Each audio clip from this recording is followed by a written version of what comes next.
found my texts to Roland, found photos of us together, found everything. He confronted Roland that morning, and Roland apparently had a complete meltdown. According to Frederick, Roland confessed to dating both of us. He told Frederick that he'd started dating Carol first, then met me, fell for me, but couldn't figure out how to end things with Carol because their families were so intertwined. He'd been trying to keep us separate and was planning to eventually phase Carol out, but things got complicated. I'm reading all this during my lunch break, and I'm furious because, of course, Roland's version of events makes him sound like some tortured soul who just got in over his head. Like he's the victim of his own deception. Frederick said he told Roland he's a piece of garbage and needed to come clean to everyone. He also said their mom had been posting about Carol nonstop, and it was clear she didn't know about me at all. He wanted to warn me before I walked into whatever conversation Roland was planning. I asked Frederick why he was helping me, and he said because his brother is a coward and a liar and he's sick of watching him play these games.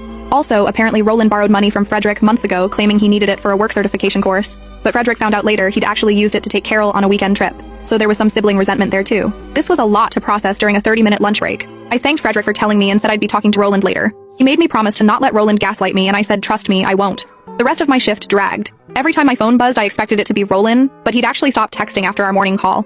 That made me more nervous than the frantic messages, honestly. Like he was planning something. 5 p.m. finally came and I drove to the shopping center. Roland's car was already there, parked near the pharmacy entrance. When I pulled up next to him and got out, he practically jumped out of his car. He immediately tried to hug me, and I stepped back. I told him we needed to talk, but I wasn't doing the whole emotional manipulation thing where he touches me, and I forget why I'm mad. He looked hurt but said, okay, fine, can we at least sit in one of the cars? We ended up sitting in my car because I wanted to be able to leave whenever I wanted. The second I closed the door, he started talking. Just this massive word vomit about how he's been so stressed. He made terrible mistakes. He never meant for any of this to happen. He loves me so much. I'm the one he wants to be with. Carol was just a relationship that he couldn't figure out how to end. I let him talk for probably 5 minutes straight, while I just sat there staring at him. Then I asked him how long. How long had he been with Carol? He tried to downplay it at first, saying they'd been on and off. It was complicated. But I pushed. I told him I'd seen her Instagram. I knew she'd been posting about their relationship for 2 years, which was the same amount of time he'd been with me. He got quiet.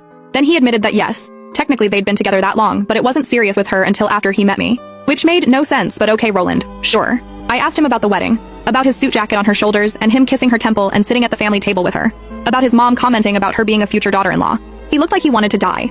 He said his family has always pushed him and Carol together because her family and his family have been friends forever. He felt obligated to bring her to the wedding. He said he was planning to break up with her after the wedding, but then the photos got posted and everything blew up. I asked him if Carol knew about me and he got defensive. He said Carol knew he wasn't exclusive with her, that they'd talked about seeing other people, which was clearly a lie because her Instagram literally called him her boyfriend, her love, talked about their anniversary. Then I brought up the birthday dinner. My birthday where he claimed to have food poisoning but was actually celebrating his anniversary with Carol.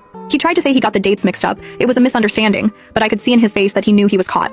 I asked about the work trip to Ohio, about all the nights he claimed to be tired or busy, about the concerts and dinners and every single lie he'd told. He just kept saying he was sorry, he was so sorry,